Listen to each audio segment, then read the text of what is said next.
સુરખાબી નગરી તરીકે ઓળખાતા પોરબંદરમાં બર્ડ ફ્લૂ સામે તકેદારી માટે કામગીરી હાથ ધરવામાં આવી છે, જેમાં જળપ્લાવિત વિસ્તારમાં સર્વે કરવામાં આવી રહ્યો છે.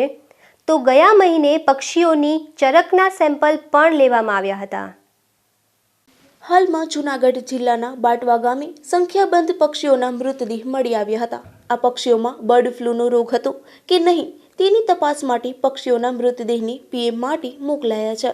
દેશના અન્ય રાજ્યોમાં પણ બર્ડ ફ્લૂ જોવા મળી રહ્યો છે, જેને લઈને પોરબંદર જિલ્લામાં પણ તંત્ર સતર્ક બની ગયું છે. પોરબંદર જિલ્લામાં શિયાળાની શરૂઆત થતાં જ હજારોની સંખ્યામાં વિદેશી પક્ષીઓ પોરબંદરના મહેમાન બને છે.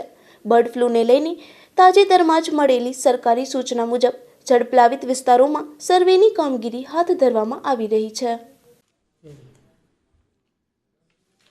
હાલમાં શિયાળાની સિઝનમાં એવિયન ફ્લૂ એટલે કે બર્ડ ફ્લૂ બાબતે પણ તકેદારી રાખવાની જરૂરિયાત છે. આ પ્રકારની સૂચના સરકાર તરફથી પણ આપવામાં આવેલી છે કે આ પ્રકારની કોઈ ઘટના બને તો તાત્કાલિક એના તકેદારીના પગલાં લેવાના થાય છે. હાલમાં વન વિભાગના સ્ટાફ દ્વારા પોરબંદર જિલ્લામાં આવેલા તમામ વોટર બોડીઝ, તમામ જળપ્લાવિત વિસ્તારોમાં કે જ્યાં હાલમાં મોટી સંખ્યામાં વિદેશી પક્ષીઓ અને સ્થાનિક પક્ષીઓ આવેલા છે, આ સ્થળોની મુલાકાત લઈ અને આ પ્રકારની કોઈ માસ મોર્ટાલિટી એટલે કે મોટી સંખ્યામાં પક્ષીઓના મૃત્યુની ઘટના બનેલી છે કે કેમ આ બાબતે સ્થળ તપાસ કરવાની સૂચના દરેકને આપવામાં આવેલી છે. અને આવી જો કોઈ ઘટના બને તો તાત્કાલિક એના તકેદારીના પગલાં લેવાના થાય છે.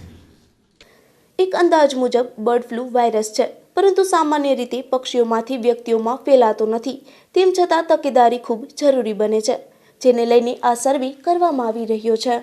નિપુલ પોપટ, ગુજરાત ન્યૂઝ, પોરબંદર.